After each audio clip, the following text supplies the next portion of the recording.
Okay, so are you ready to dive into some academic interviews? Always ready. All right, let's do it.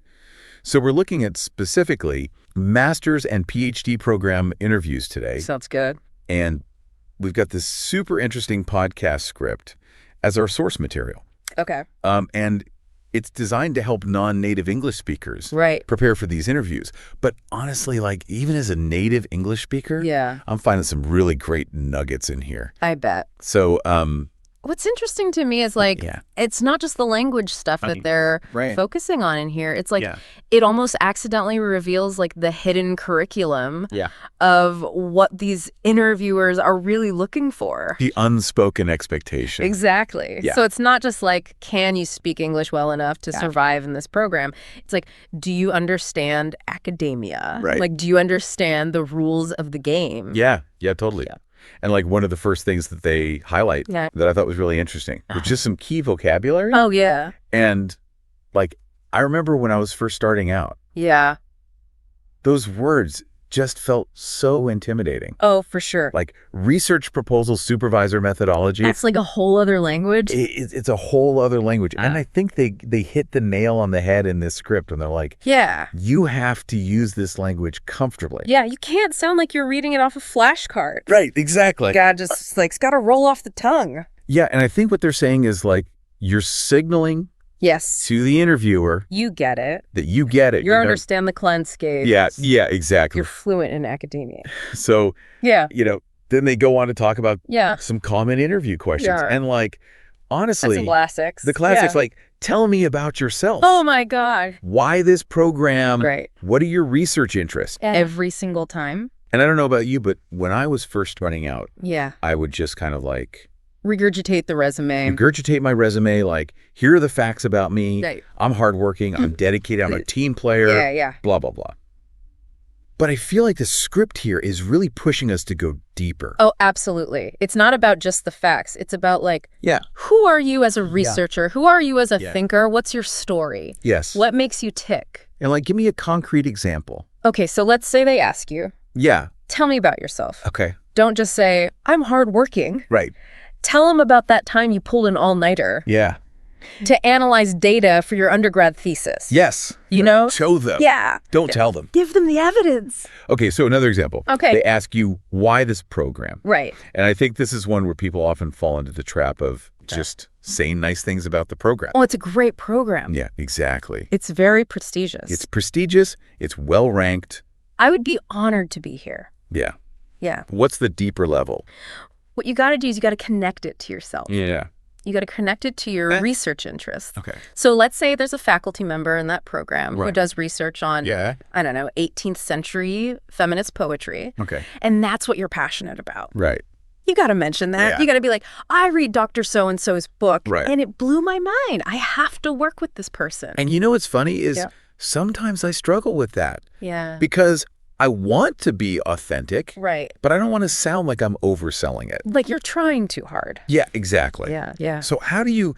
I think the key is, you know, when something genuinely excites you, you can feel it. Yeah. So think about like a recent research study that you read that really got you fired up. Yeah. Why did it excite you? Was it the methodology? Was it the findings? What was it about that study that made you go, wow? Okay. And then when you're talking about your own research interests, weave that in. Okay. And your passion will come through naturally. It'll be genuine. Exactly. Okay, I like that. Yeah. Now, what else we got? There's a SAML interview conversation in this track. Oh, yeah. Let's break that down. Do we break it down? Let's see what's going on. Okay, so let's take a look. And I'm noticing that the you in this example seems to be doing a pretty good job of like highlighting their experience and they're hitting their interest in the program. They're hitting the main points. Right. Yeah. But where could they improve? So one thing I notice is when they're asked about their research interests, they mention like a broad area, but they could be way more specific.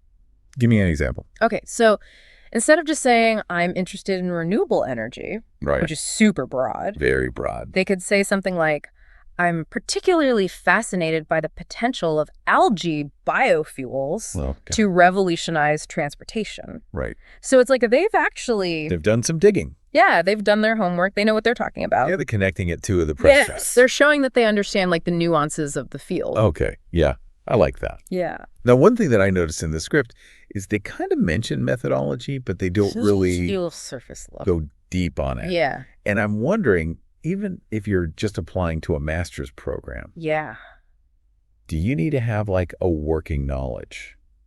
I think it's helpful because it shows that you're thinking critically about how knowledge is generated. Yeah. So, for example, let's say you're interested in social psychology. Okay. You know, being able to articulate the difference between qualitative research, like in-depth interviews, versus quantitative research, like large-scale surveys. That shows that you're not just interested in the what, you're interested in the how. The how. Yeah. Okay, so to wrap things up, what's the biggest takeaway for our listener today? I would say knowing the vocabulary is super important. Yes. But the real magic happens when you understand the deeper purpose behind each question. So it's not just about like giving the right answer. It's about understanding what are they really trying to assess? Okay. Are they trying to assess your critical thinking skills? Yeah. Are they trying to assess your ability to collaborate? Right. What is it that they're really getting at? Yeah. And once you crack that code, then you can tailor your answers to showcase those qualities. So like a game. It's like a mental chess game. Totally. Yeah. Okay, so now I'm going to put you on the spot. Yeah, okay. If you were interviewing someone. What's that one quality that makes you instantly say yes? Oh, that's a good question. Yeah.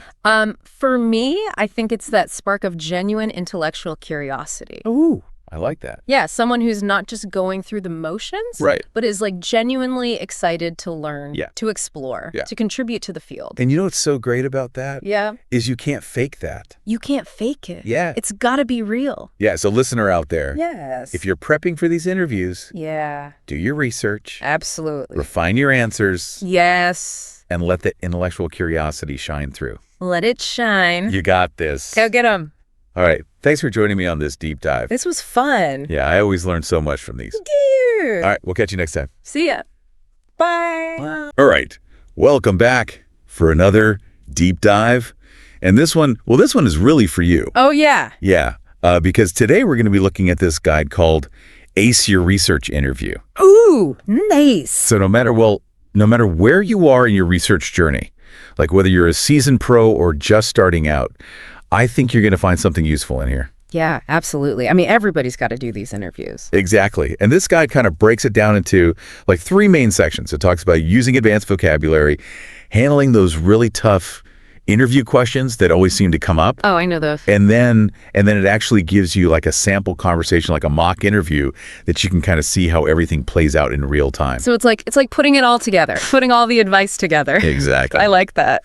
So I'm really excited to kind of dive into this with you today and see what we can pull out of here that's really going to help our listeners kind of really ace those interviews. Absolutely. You know, when I was first looking at this guide, the thing that really stood out to me was this idea that, they really want you to come across as like a real researcher, not just someone who's like memorized a bunch of answers. It's about really showcasing that deep understanding of the research world. Okay. Yeah, that makes sense. And I see that right away when I look at that section on advanced vocabulary. They use some pretty impressive terms in there like, literature review, interdisciplinary approach. Oh, yeah. Those are some real power words. Yeah, and I think for some of our listeners, those might sound a little intimidating. Like, wait, what does that even mean? Yeah. So just to kind of break it down, like a literature review is basically, it's like that deep dive into all the existing research on a topic, kind of like detective work, but for science. I would like that. Right. And then like the interdisciplinary approach basically means you're drawing on ideas from multiple fields, not just staying in one lane. So how important is it to actually use these terms in an interview? It's super important. Like you said, those are power words. And using them shows that you're not just, someone who's kind of dipping their toes in the water. You're a serious contender. Yeah.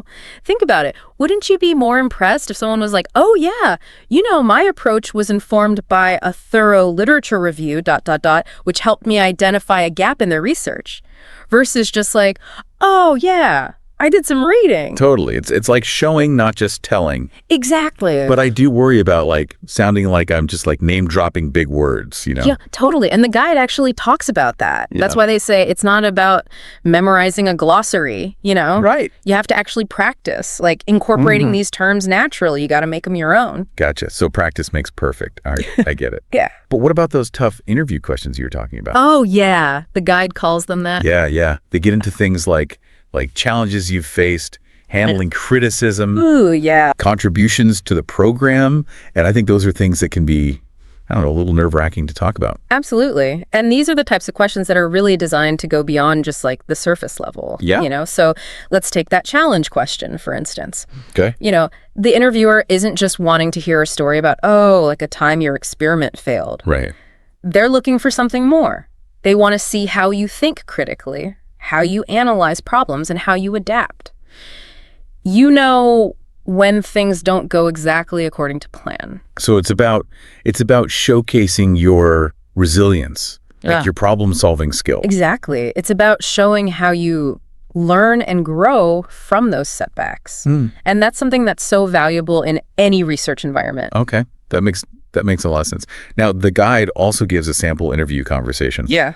Which I have to admit, when I first saw it, I was like, oh, this is a little too perfect. Yeah, it's like, can anybody actually talk like this? I know. But I do think there's some stuff we can pull out of here. So I'm actually going to play the role of the interviewee here and read a response straight from the guide. So bear with me. Okay, let's hear it. Okay.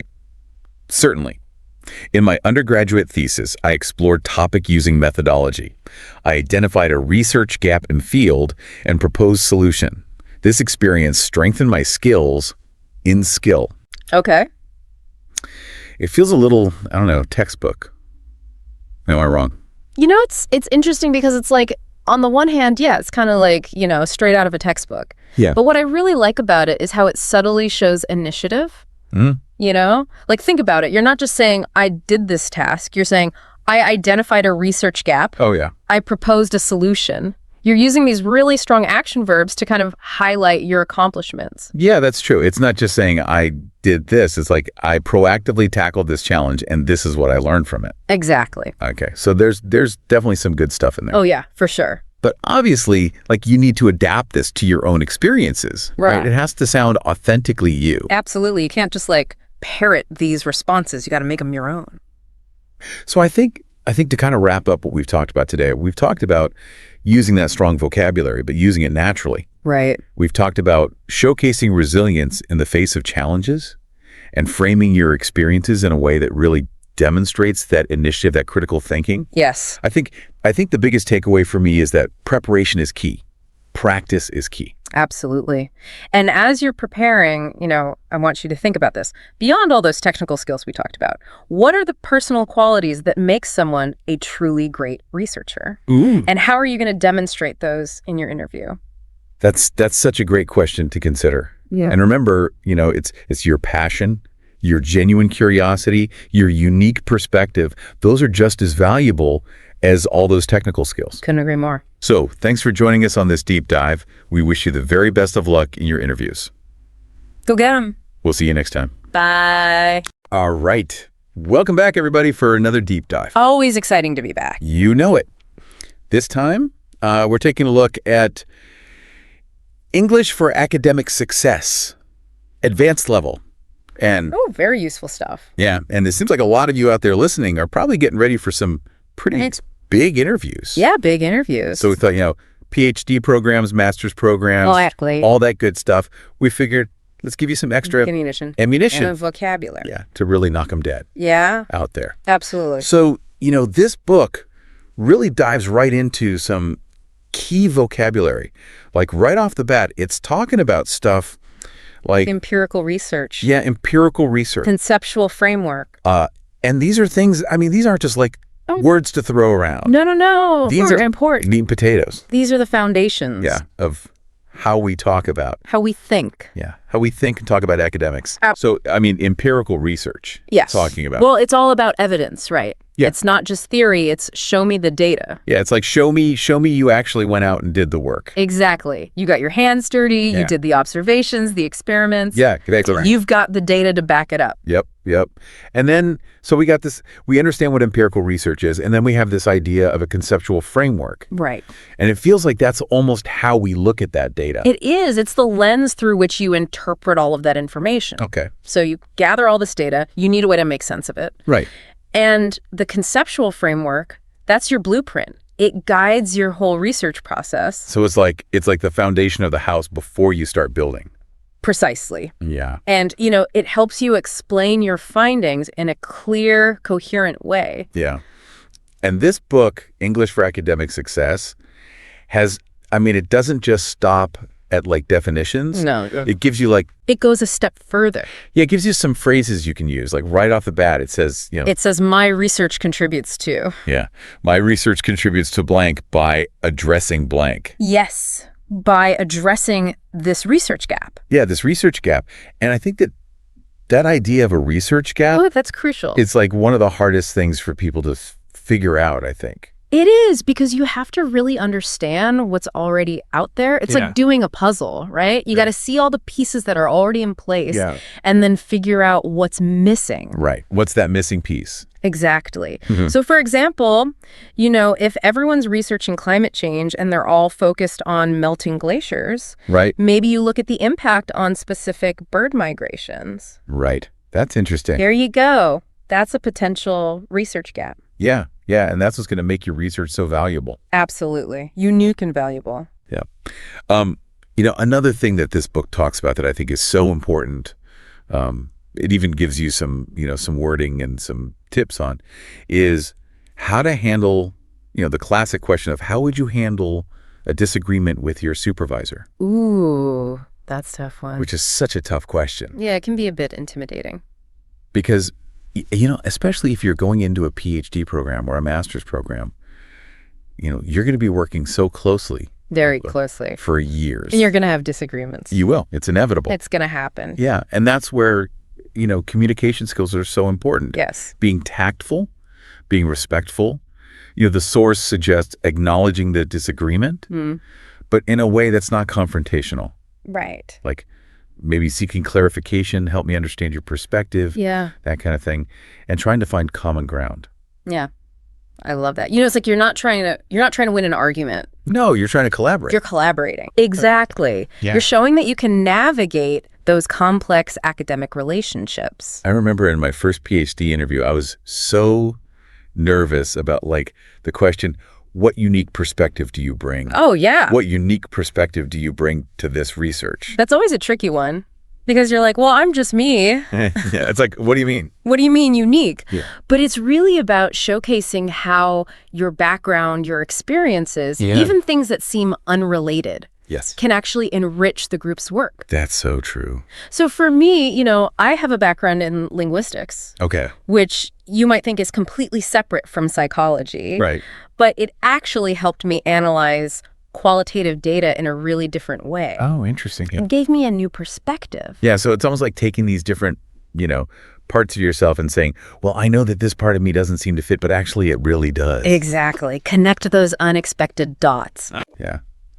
One other thing I wanted to mention, this book, it talks about researching potential funding opportunities. Yes. Which at first I was like, whoa, hold on, really? This early on? I know, right? It seems like a lot. But I think it's such... But it's brilliant. It's so smart. It is, because it shows that you're already thinking ahead. Yeah. You're proactive, you're resourceful, you're not just waiting for someone to hand you a project. Yeah. You're saying, I want to be a part of this. I'm ready to contribute. Yeah, and that's so attractive to a potential advisor or a research group. Absolutely. You'd be like, this person's already thinking like a researcher. They're already invested. They're invested. Yeah, yeah. And this book wraps up. I mean, the last sample interview question it gives is all about time management. Time management, which, let's be honest, is crucial in any academic program. Especially a PhD or a master's, I mean. Oh, absolutely. Yeah. You're juggling so many things. Research, teaching, classes, your own personal life. It's a lot. It's a lot. So being able to manage your time effectively is essential.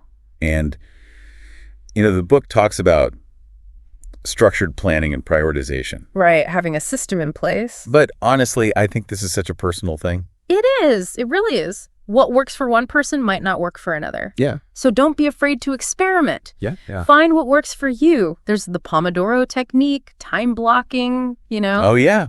All that good stuff. There's apps designed specifically for students. Oh, so many resources. Find what clicks for you and stick with it.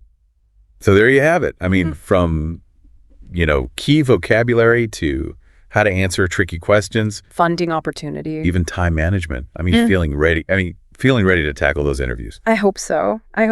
But, beyond all these practical tips, I want to leave you with a question. Oh, good. What personal qualities or experiences do you think would make you stand out? What makes you, you? That's such a good question.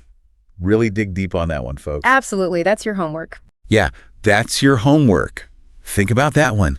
And until next time, keep on diving deep. Keep diving. Okay, so imagine this. You're at the hotel check-in, and you're exhausted from your trip, and suddenly you blank on how to say, I have a reservation. We've all been there. Oh, yeah, definitely. And that's why today we're doing this deep dive into this beginner English guide for hotel stays. The one you sent us. Yes, exactly. To help you navigate those situations and, sound like a pro, even if you're secretly freaking out. Yeah, and what's really fascinating about this guide is that it actually goes beyond just the basic phrases. It highlights how subtle language choices can really influence what kind of service you receive. Oh, okay. So it's not just about being understood. It's about using the right English to get the best possible experience. Exactly. Like, for example, did you know that there's actually a difference between asking for the bill and the invoice at checkout? Oh, really? Yeah. Wow. Using the wrong one could lead to confusion or even delays, especially if you're on a business trip with specific billing arrangements. Wait, hold on. Bill versus invoice? I thought those are the same thing. Okay, we are definitely unpacking that later. But first, let's go back to that moment of arrival. You walk into the lobby, maybe a little jet lagged, and you need to announce your presence. Yeah, this is where confidence is key. Yeah. It sets the tone for your entire stay. Okay, so how do we strike that perfect balance of polite but assertive? Because sometimes I just want to collapse on the nearest couch. Well, the guide recommends the classic, hello, I have a reservation under the name. Right. It's simple, but it gets the job done. Isn't that a bit basic, though? I mean, even I know that one. It might seem basic, but think about it. When you state your reservation clearly and confidently, you're signaling that you're organized and you expect a smooth check-in process. Yeah, okay, good point. I guess it's about, projecting that I know what I'm doing vibe, even if internally I'm just hoping they have a room with a decent view. Exactly. And this confidence carries through to the next step, presenting your ID. Right. Got to prove you are who you say you are. Don't be surprised if they ask for it. Yeah. It's standard procedure in most hotels worldwide. Right. Yeah. But what happens when they hand you that little plastic card? Is it key card now, or is it still room key? Well, that's where things get interesting. The guide actually points out that both terms are really common, which I find fascinating because it reflects how language adapts to these new technologies. So it's not about one being right and the other being wrong? No, not at all. Okay. It often comes down to regional preferences or even the hotel's specific style. The key takeaway is, understanding both terms. Okay, so I won't look like a deer in headlights if they say key card instead of room key. Exactly. Got it. Now let's fast forward to the moment I finally made it to my room, dumped my bags. What's the first thing I'm going to ask? I think we both know the answer to that one. Wi-Fi. Wi-Fi. Yes, the guide suggests how do I connect to the Wi-Fi, but what if I need more than just the password? Where's the nearest charging port? Or do they have adapters if I forgot mine? Yeah, that's where you can build upon what the guide says. Get a little more specific. You could say something like, excuse me, would it be possible to borrow an adapter? Or I was wondering if there are any charging ports near the desk. I like that it's polite, but it also, gets the point across. Though I have to admit, I sometimes feel a little awkward saying excuse me all the time. Does it really matter that much? It might seem like a small thing, but, those little courtesies, they can make a big difference, especially in a hotel setting where you're interacting with staff who are there to help you. I never thought about it that way. It's by being super polite, I'm actually increasing my chances of getting what I need. Precisely. It shows that respect and consideration, which can go a long way in ensuring a positive interaction. Okay. I am sold on the power of, excuse me. Now let's say I'm all settled in, but disaster strikes. I need more towels. The classic towel conundrum. The guide keeps it simple. Excuse me, my room does not have any towels, which is perfect if I've literally walked into a towelless void. But, I once had this hilarious experience where the hotel only provided those tiny hand towels, the kind that you can barely wrap around your pinky finger. Oh, no. It was like trying to dry myself with a postage stamp. If only I'd known how to ask for specific towel types back then. So how would I do that? You can easily just adapt that basic request to be more specific. So instead of just saying towels, you could say, excuse me, could I please have some bath towels? Or even, would it be possible to get some larger towels? Oh, okay. And what if I need other things like extra pillows or maybe even like a different type of blanket? The same principle applies. Just, remember the, excuse me, and then clearly state your request. Excuse me, could I request some extra pillows for my room? Or I was wondering if I could have a different blanket, perhaps one that's a bit warmer. Okay, so polite, clear, and specific. Got it. But now let's talk about something even more crucial than towels food. Yes. Because let's be honest, no one wants to be that hangry traveler. Oh, the dreaded hangry traveler. Left in the Yes. So how do we navigate, those tricky food situations? Like, what if the menu is in English and I'm not sure what everything is?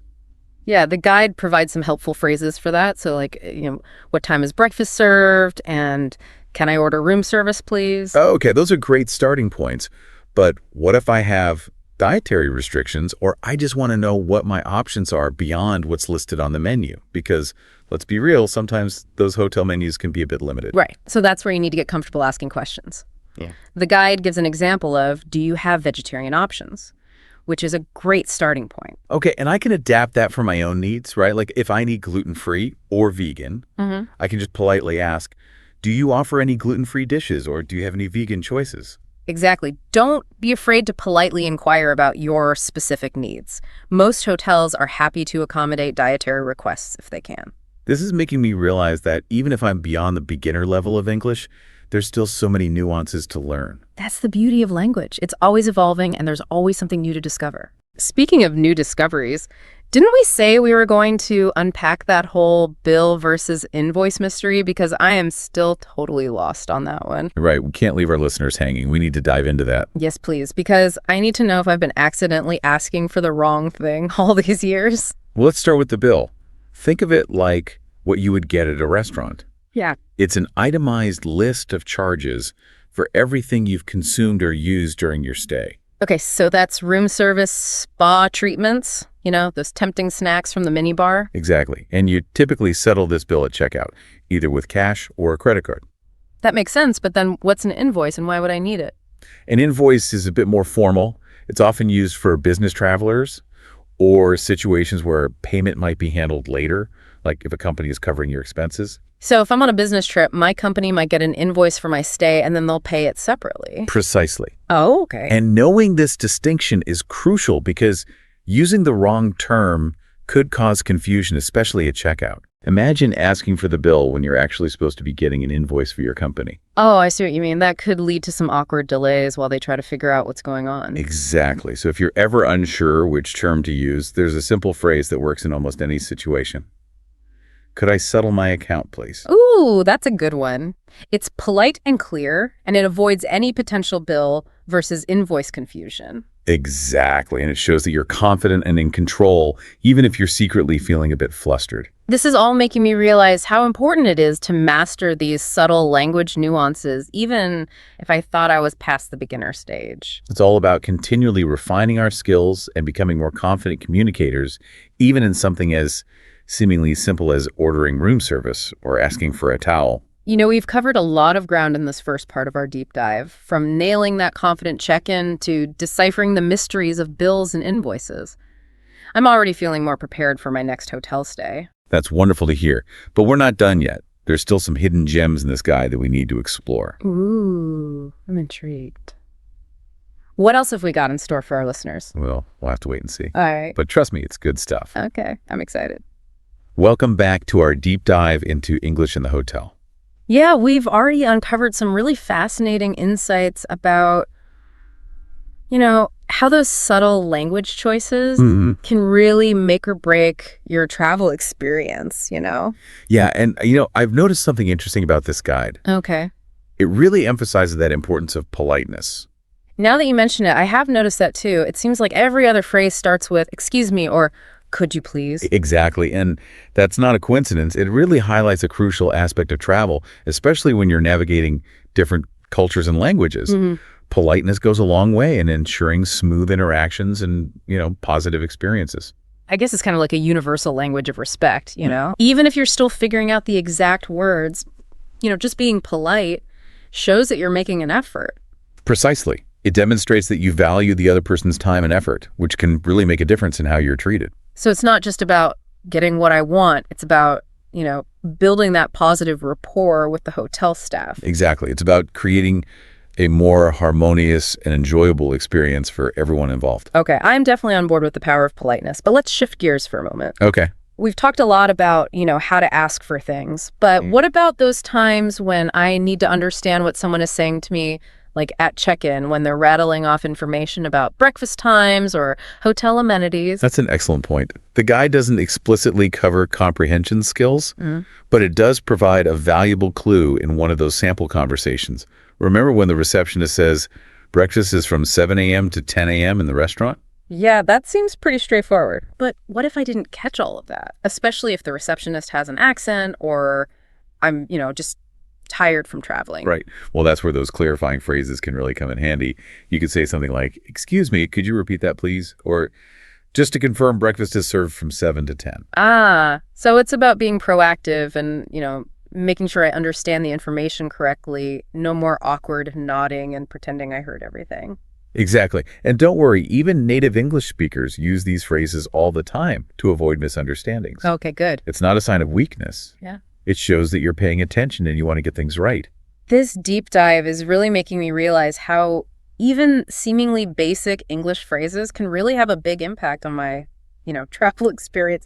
It's like having secret codes to unlock those smoother interactions. I love that analogy. And, there's one more code we need to discuss. Okay. The checkout process. Oh. It can sometimes feel a bit rushed or confusing, especially if you're trying to remember all the details of your stay. Oh, tell me about it.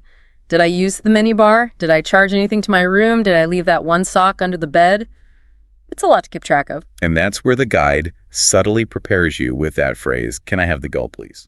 Which, again, seems pretty straightforward. But didn't you mention earlier that there's a difference between the bill and the invoice? Absolutely. And this is a perfect example of how knowing these nuances of hotel English can really prevent confusion and potential delays at checkout. Okay, so remind me again, what's the key distinction? I'm still a bit fuzzy on that. Think of the bill as what you get at a restaurant. Right. It's an itemized list of charges for things you consumed or used during your stay. So room service spa treatments, those tempting snacks from the minibar. Exactly. And you typically settle this bill upon checkout, either with cash or a credit card. And the invoice is different, how? An invoice is a more formal document, often used for business days or prepaid bookings. Okay. It provides a detailed breakdown of charges that might be billed to a company or settled later. So if I'm on a business trip, I might not actually be paying the bill myself, but rather my company will handle it later based on the invoice. Precisely. And knowing this distinction can really help you avoid awkwardness or delays at checkout. If you're unsure which term to use, a simple, could I settle my account, please, will always work. Okay, I think I'm finally getting it so armed with this knowledge. I can confidently stroll up to the front desk and say, excuse me, could I have the bill, please? Or could you please provide me with the invoice for my stay? Exactly. Depending on the situation. And that's the power of this deep dive.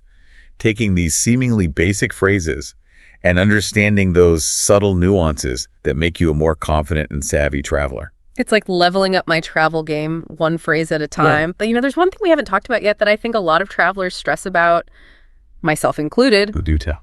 Tipping. Oh, yeah. Is there proper etiquette for tipping hotel staff in English-speaking countries? The guide doesn't mention it, but I'm always so nervous about getting it wrong. That's a fantastic question, and one that often causes confusion for travelers. Yeah. While it's not explicitly covered in the guide, we can definitely shed some light on it. Tipping customs can vary slightly between countries like the U.S., Canada, the U.K., and Australia. But generally, it's customary to tip bellhops for carrying your luggage, housekeeping staff for cleaning your room, and room service personnel. Okay, so who do we tip and how much? I'm always so nervous about getting it wrong. Don't worry, it's simpler than you might think. For bellhops, a standard tip is $1–2 per bag. Easy enough. And what about housekeeping? It's generally considered good etiquette to leave a few dollars per day for housekeeping, either on the nightstand or with a note saying thank you. Okay, got it. So a little appreciation goes a long way. What about room service? For room service, a tip of 15–20% of the bill is standard, similar to tipping at a restaurant. Okay, that makes sense. So it's all about being mindful and showing gratitude for the services provided. Speaking of gratitude, I'm feeling incredibly grateful for all this amazing information you've shared today. It's my pleasure.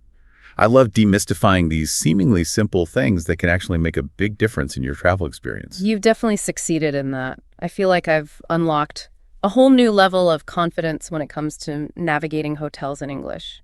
That's wonderful to hear. And remember, even if you make a small mistake or feel a little flustered, a smile and a polite, can go a long way. So true. It's all about embracing the learning process and enjoying the journey.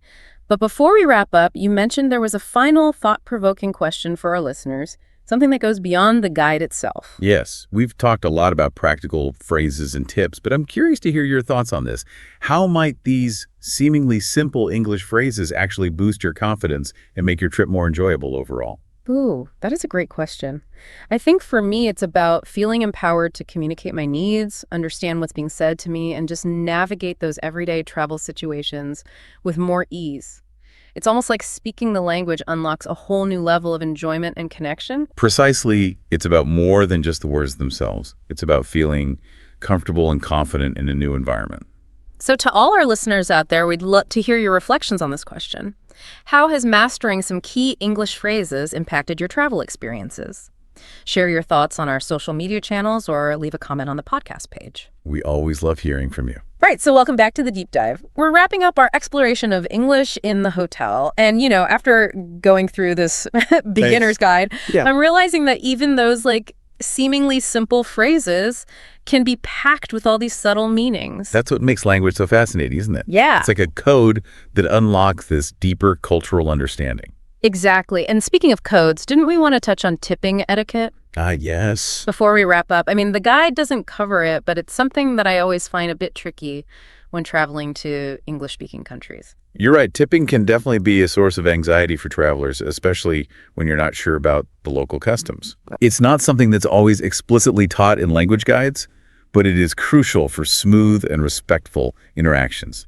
So let's break it down. Who are the key people we should be tipping in a typical hotel setting? Well, the most common scenarios you'll encounter are tipping bellhops for handling your luggage, housekeeping staff for cleaning your room, and room service personnel for delivering food or drinks. Okay. Those are the usual suspects. But how much should we be tipping? I'm always afraid of either under-tipping and seeming rude or over-tipping and looking like I don't know what I'm doing. Don't worry, there's some general guidelines you can follow for bellhops. A standard tip is $1–2 per bag. That's easy enough to remember. So if I have 2 bags, a couple of bucks should do the trick. What about housekeeping? They do such an important job, but I'm never quite sure how to tip them discreetly. It's generally considered good etiquette to leave a few dollars per day for housekeeping. You can either place the money on your nightstand or bedside table with a little note saying, thank you. Or, if you prefer, you can leave the tip at the front desk when you check out and ask them to pass it along to housekeeping. Got it. So a few dollars a day for housekeeping, either in the room or at the front desk. What about room service? I feel like that one's a bit trickier since the bill amount can vary depending on what I order. You're right. The room service tip is usually calculated as a percentage of the total bill. A standard tip is 15–20%, similar to what you would tip at a restaurant. Okay, that makes sense. So it's all about being mindful of the services provided and showing our appreciation through tipping. Exactly. Tipping is a way to acknowledge the hard work of hotel staff and ensure a positive experience for everyone involved. This deep dive has been so eye-opening. I feel like I've not only improved my hotel English, but I've also gained a deeper understanding of those cultural nuances that go along with it. That's what I love about exploring language. Yeah. It's a gateway to a richer cultural experience. Absolutely. And remember, even if you make a small mistake or have a moment of language fluster, a smile and a polite, excuse me, can go a long way. So true. Most people are understanding and appreciate the effort you're making to communicate effectively. Before we wrap up this episode, I want to remind our listeners of that thought-provoking question we posed earlier. How might these seemingly simple English phrases actually boost your confidence and make your trip more enjoyable overall? We'd love to hear your thoughts and experiences. Yes, please share your insights with us on our social media channels or leave a comment on the podcast page. We always appreciate hearing from our listeners. And on that note, it's time for us to check out of this episode of The Deep Dive. Until next time, may your travels be filled with smooth communication and memorable experiences. Happy travels, everyone. Okay, so have you ever been in a hotel and you just can't quite, find the right words? Oh, absolutely. Those lost in translation moments can be a little frustrating. Yes. So today we're doing a deep dive into hotel English.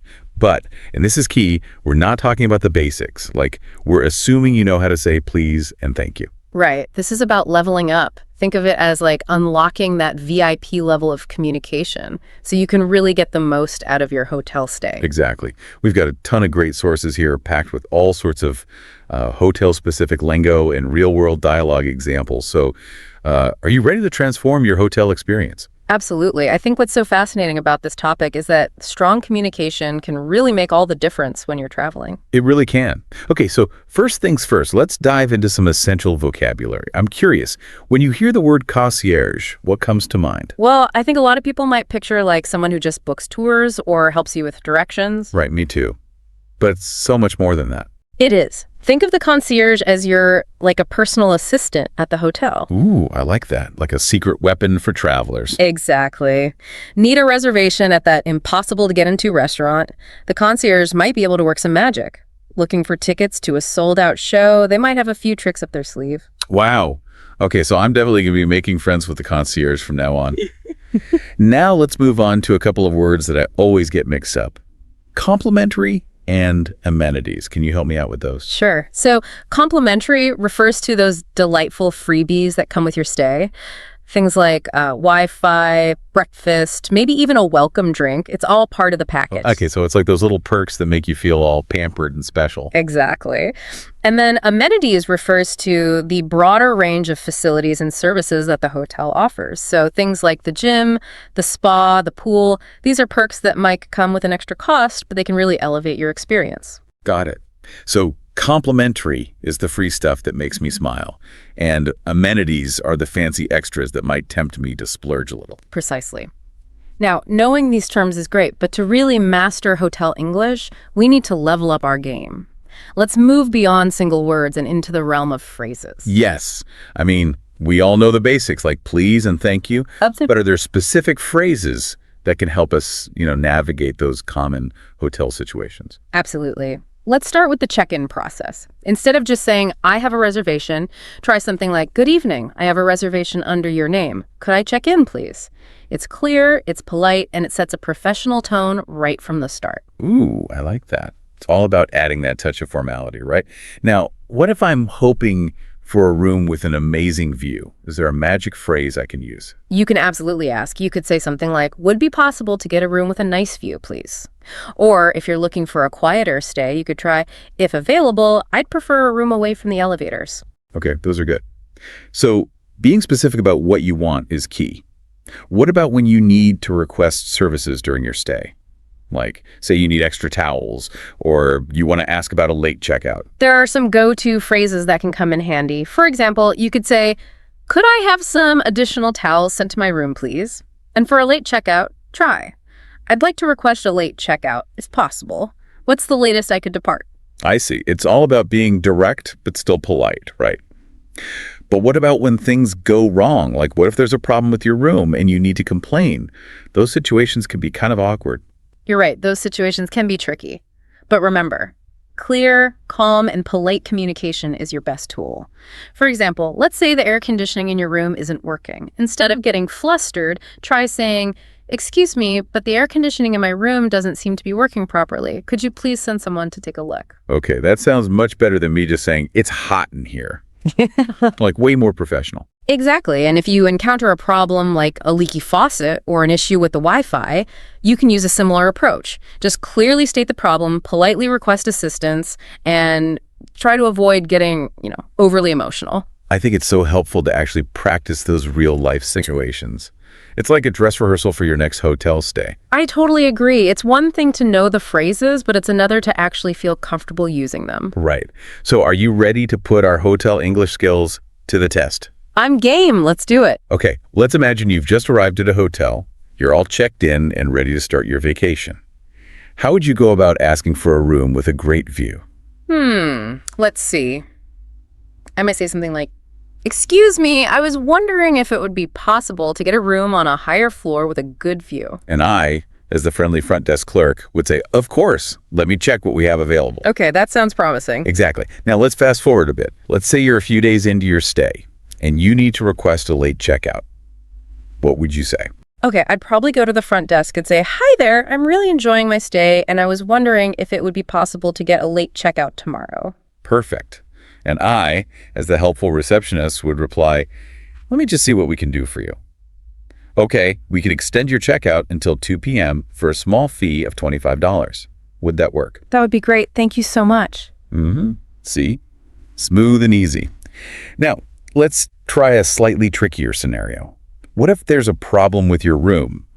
Say the air conditioning isn't working. How would you handle that? Well, first, I'd take a deep breath and remind myself to stay calm. Then I'd pick up the phone and call the front desk. I might say something like, "Hi, this is your name from room number.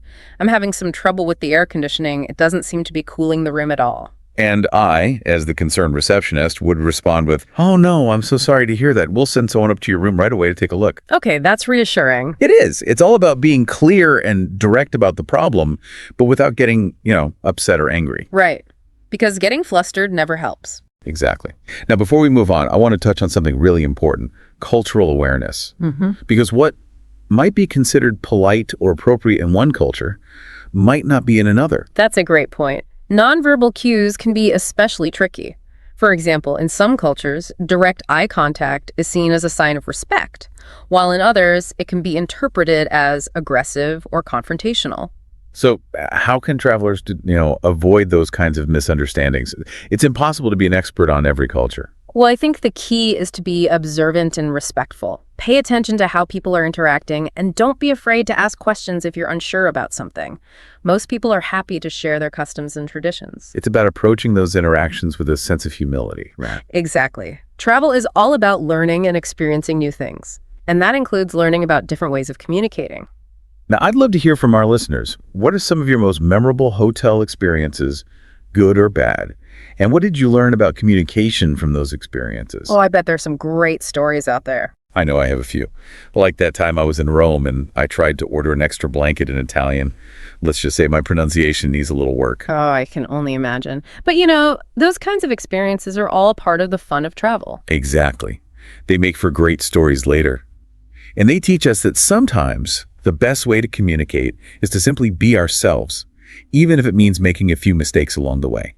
I couldn't agree more. Okay, so before we wrap things up, I want to share a few smart hotel tips that I've picked up over the years. These are like those little insider secrets that can really make a difference in your hotel experience. Okay, so tip number 1, always confirm what's included in your rate. Don't assume breakfast, Wi-Fi, or parking are complimentary just because you saw on the website. Right. Double check with the front desk when you check in. You don't want any surprises on your bill. Exactly. Okay, tip number 2. Think about the location of your room. If you're a light sleeper, you might want to request a room that's away from the elevators or the ice machine. Yes. Or if you want a nice view, you might request a higher floor. Ooh, good point. Okay, tip number 3. If you know you're going to need a late checkout, try to arrange it early in your stay. Don't wait until the last minute. Right. Hotels are often much more accommodating if you give them plenty of notice. Okay, last but not least, tip number 4. Safety first. Always use the in-room safe for your valuables like your passport, jewelry, and any extra cash. And if you're leaving your room for the day, make sure to let the front desk know that you want your room cleaned. Good point. Now, before we sign off, I just want to say I think it's so amazing how something as simple as, mastering hotel English can actually make such a big difference in our travel experiences.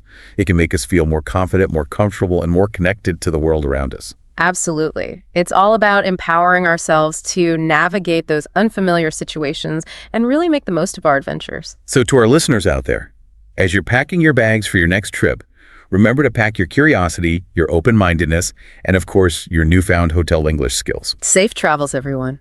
And remember, the journey is just as important as the destination. Until next time. All right, so are you ready to really step up your hotel game? We're not talking about just basic travel phrases here. Right. This is you want to walk into any hotel, anywhere. Anywhere in the world. And communicate with the kind of confidence that, I don't know, gets you noticed. Oh, yeah. Maybe even gets you perks. Exactly. That's what we're diving into. It's fascinating, isn't it? How just the right language can transform a travel experience. Oh, absolutely. And we've got this great script from an advanced English course for hotel stays.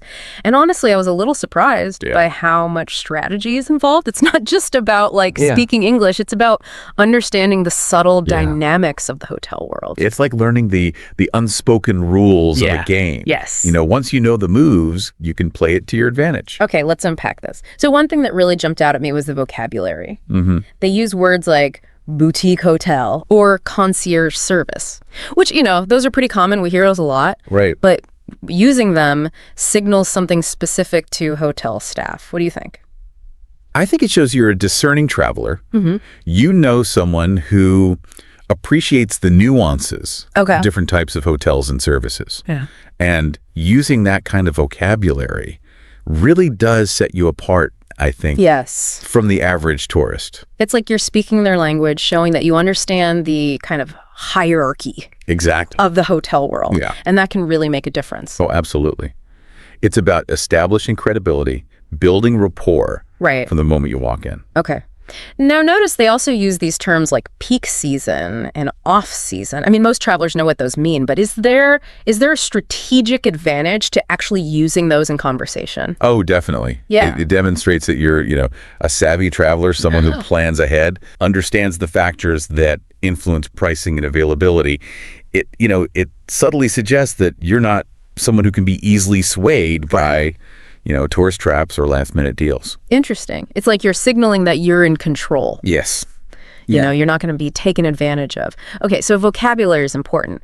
But the script also emphasizes, I noticed, the power of phrasing. Yeah. They have all these examples of how to make requests or handle complaints or even negotiate, all while sounding incredibly polite and polished. Politeness is key, I think, in the hospitality industry. Right. Remember, you're essentially asking for favors. Yeah. Whether it's an upgrade or a late checkout or resolving a problem. But isn't there a risk of being too passive? Oh, for sure. Where's the line between polite and pushover? That's such a great question. It's a balancing act. Right. You want to be assertive, but not aggressive. The script has some clever techniques for achieving that balance. Like what? Give me an example. Well, for instance, let's say you're hoping for a room upgrade. Okay. Instead of saying, can I get an upgrade? Which can sound demanding. Yeah. They suggest saying something like, let me guess. Yeah. Would it be possible to get a room upgrade if one is available? Exactly. Notice the difference in tone. Yes. It's less about entitlement and more about, exploring possibilities. Yeah, and it kind of subtly implies that you understand that upgrades are a privilege, not a right. Precisely. It puts the staff member in a position where they're more likely to want to help you. Okay, that makes sense. So it's about framing your requests in a way that makes the other person feel respected and empowered. Exactly. It's about collaboration, not confrontation. I like that. Yeah. Collaboration, not confrontation. Okay, so we've talked about vocabulary and phrasing, but I'm curious to see how this all played out in an actual conversation. Does the script actually give examples of these techniques in action? It does, yeah. The next section is dedicated to realistic hotel dialogues. Okay. So it's showing us how these language strategies can be used in different scenarios. All right, so let's put ourselves in the listener's shoes here. Okay. Imagine you've just arrived at the hotel. Hey. You're at the front desk checking in. What's a situation where these language skills could really come in handy? Well, let's say you're hoping for an upgrade. Okay. But you don't want to come across as demanding or entitled. Right. The script provides a perfect example of how to approach this subtly. Let's hear it. How does this smooth traveler make their move? Okay. So the guest starts by confirming their reservation, then seamlessly transitions into the upgrade request. Okay. They say something like, I have a reservation under name. Okay. I was wondering, are there any complimentary upgrades available at the moment? Okay, I see what they did there. They're not demanding an upgrade. They're simply inquiring about the possibility. Exactly. And I was wondering, adds like a touch of politeness. Yeah. Almost like they're hesitant to even ask. Exactly. It's all about framing the request in a way that makes the staff member feel empowered to say yes. I like that. Now, let's say the receptionist responds with something like, let me check. We do have a deluxe suite available. Okay. But there's an additional charge. Okay, so they're not immediately shutting down their request, which is a good sign. Right. They're offering an alternative, opening the door for negotiation. Right. And at this point, the savvy traveler could either accept the offer, politely decline, or even try to negotiate a better rate. Right. The key is to remain flexible and maintain a positive rapport with the staff member. I like how this approach, gives you options and keeps the conversation flowing smoothly. It's not confrontational at all. Exactly. It's about creating a win-win situation. Now, let's move on to another common scenario, dealing with a billing issue. Ooh. It's happened to all of us, and it can be quite stressful. Oh, I know that feeling, that heart-sinking moment when you see a charge you don't recognize. What does the script suggest for handling that gracefully? Let's say you're checking out and you notice a charge for something you didn't order. Instead of getting flustered, the script advises you to calmly approach the receptionist and say, I'm just reviewing my bill and I noticed this charge. Could you help me clarify this? Again, it's about being polite but assertive. You're not accusing anyone. Right. You're simply seeking an explanation. And the way you phrase it, could you help me clarify this? Implies that you trust the receptionist to resolve the issue. Okay. Now, let's say the receptionist looks into it and explains the charge. What if you're certain it's a mistake? Well, I wouldn't just back down. Right. But I also wouldn't want to get into an argument. How do you balance firmness with politeness? The script suggests saying something like, I understand. Okay. But I'm certain I didn't order this. Could we double check this against the room service records? Okay, that's a smart move. You're not just dismissing their explanation. Right. You're proposing a specific way to verify the information. Exactly. And in most cases, the receptionist will be happy to investigate further. After all, they want to ensure their guests are satisfied. Okay, this is all starting to make sense. It's like you're learning the art of persuasion, but in a very subtle and respectful way. Yeah, that's a great way to put it. It's about influencing outcomes through effective communication. Now, let's tackle the ultimate hotel nightmare. Okay. Overbooking. You arrive, exhausted, ready to relax. Right. And suddenly you're told there's no room for you. What do? This is where those language skills become even more crucial. Right. The script gives you a powerful opening line. I booked my stay months ago. I just received a notification that the hotel is overbooked. Yeah. What are my options? Okay, I like that. You're stating the facts calmly, but firmly. And most importantly, you're asking for solutions. Yeah. Not just accepting their apology. Right. And the way you phrase it, what are my options? Yeah. Subtly puts the ball in their court. Okay. It implies that you expect them to provide viable alternatives. So you're not letting them off the hook with a simple apology. Exactly. You're taking control of the situation. Right. How does the receptionist typically respond in these cases? Well, they usually offer a solution, like a room at a nearby partner hotel. But the key is to listen carefully to their offer and not be afraid to negotiate. Okay. So if the alternative hotel isn't ideal, right, what could you say? You could say something like, I appreciate the offer, but I was really looking forward to staying at this hotel. Is there any chance of a cancellation coming up? So you're expressing your preference, but also leaving the door open for a possible change in plans. Exactly. And if they say there's a wait list, you could ask to be put on it. Right. And request to be contacted immediately if something opens up. It's amazing how a few carefully chosen words can completely shift the dynamics of the conversation. Yes, you go from feeling helpless to feeling empowered. Absolutely. It's about advocating for yourself while maintaining professional and respectful demeanor. These difficult situations are often where strong communication skills make the biggest difference. I'm really starting to see the value in mastering these techniques.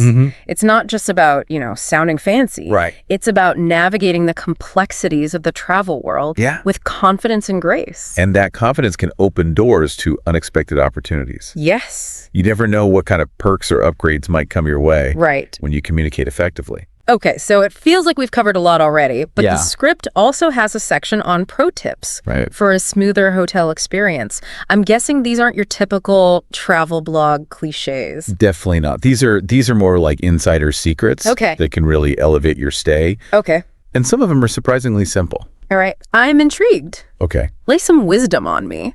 Okay, well, one tip that often gets overlooked is booking directly with the hotel. Okay.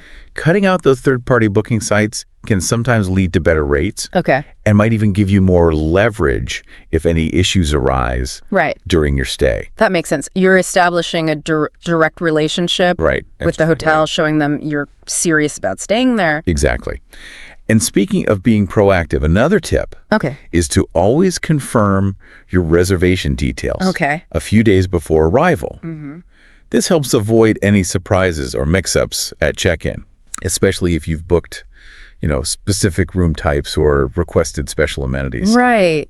And I can see how that would save a lot of hassle, especially if you're traveling during peak season Yeah. or to a busy destination. It's like having that extra layer of reassurance that everything is in order. Exactly. And here's a tip that could come in handy if, despite your best efforts, you encounter an issue like the dreaded overbooking situation. Yeah. Don't be afraid to politely inquire about compensation options. Okay. So even if they've arranged a room at a partner hotel, it's worth asking if they can offer anything additional to make up for the inconvenience. Absolutely. They might offer, complimentary meals, spa credits, or even a discount on a future stay. Wow. You never know what they might be willing to do to keep a guest happy. That's a great reminder to, advocate for yourself while still being respectful. Sometimes a little polite persistence can go a long way. What other insider tips does the script offer? Well, one that I personally find invaluable is utilizing the concierge service. Okay. Many travelers underestimate the power of a good concierge. I have to admit, I'm sometimes guilty of that. Yeah. I tend to do my own, research and planning. Sure. But what am I missing out on? Concierges are like local experts. Okay. They have their fingers on the pulse of the city. All right. They can offer personalized recommendations for restaurants, attractions, events, you name it. Wow. They can often secure tickets to sold-out shows, get you reservations at the hottest restaurants, or even arrange unique experiences that you wouldn't find on your own. So they're not just for booking dinner reservations. They can really open doors to a whole different level of travel experience. Exactly. They can help you discover hidden gems, navigate local customs, and truly make the most of your time in a new place.